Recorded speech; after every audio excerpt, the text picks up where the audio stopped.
Hello বন্ধুরা, আজ এসছি আমরা পিকনিক করতে। কোথায় পিকনিক করতে? ঠাকুর বাড়িতে। ঠাকুর বাড়িতে আবার পিকনিক উৎসব, এটা কখনো ভাবা যায়? হ্যাঁ বন্ধুরা, প্রত্যেক বছর পৌষ মাসে ঠাকুর বাড়িতে একটা পিকনিক উৎসব হয়। তো সেই পিকনিক উৎসবেই সবাই এসছি আমরা খিচুড়ি খেতে।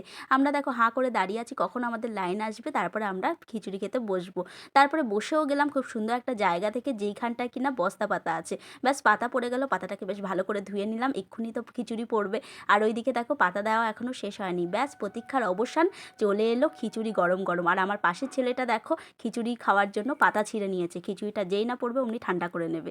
তো যাই হোক, সবাই ওই রকম করে। আমার মেয়েও কিন্তু পাতা ছিঁড়ে নিয়েছে, তোমরাও নিশ্চয়ই ছোটোবেলায় তাই করতে। আর পড়ে গেল গরম গরম খিচুড়ি। ব্যাস এবার আর কি, খাওয়া শুরু করে দিই। আর ওইদিকে তোমার দাদা ভাইয়ের দেখো মুখটা কেমন কাচুমাচু করে আছে।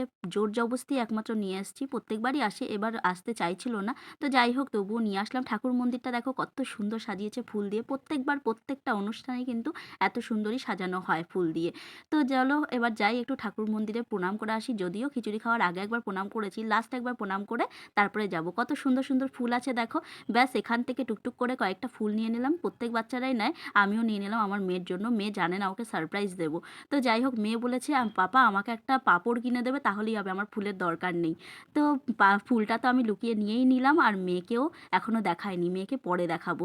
তো চলো এবার আমরা বেরোই। তো বেরোনোর সময় প্রত্যেকবারই যেটা করি, ঠাকুর বাড়িতে কিছু না কিছু ফটো হোক, কিছু না কিছু বিক্রি হয়, তো সেগুলোর থেকে কিছু না কিছু আমরা কিনতে চাই।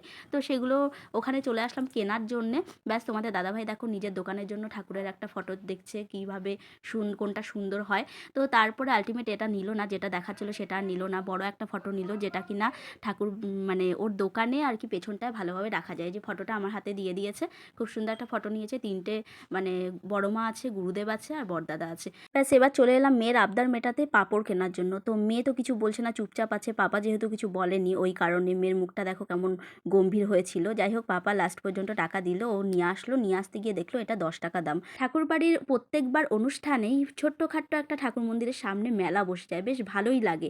তো মেয়েকে আলটিমেট ফুলটা দিলাম, মেয়ে তো খুব খুশি, ফুল পেয়ে অবাক হয়ে গেছে। মা তুমি আমার জন্য ফুল এনেছো? আর এদিকে দেখো শিম্পাঞ্জির একটা মুখোশ আছে, তোমাদের দাদাভাই বলছে শিম্পাঞ্জির মুখোশটা কিনবে মেয়ের জন্য। মেয়ে বলছে না, কিনবো না। তো চলো আমরা চলে গেলাম।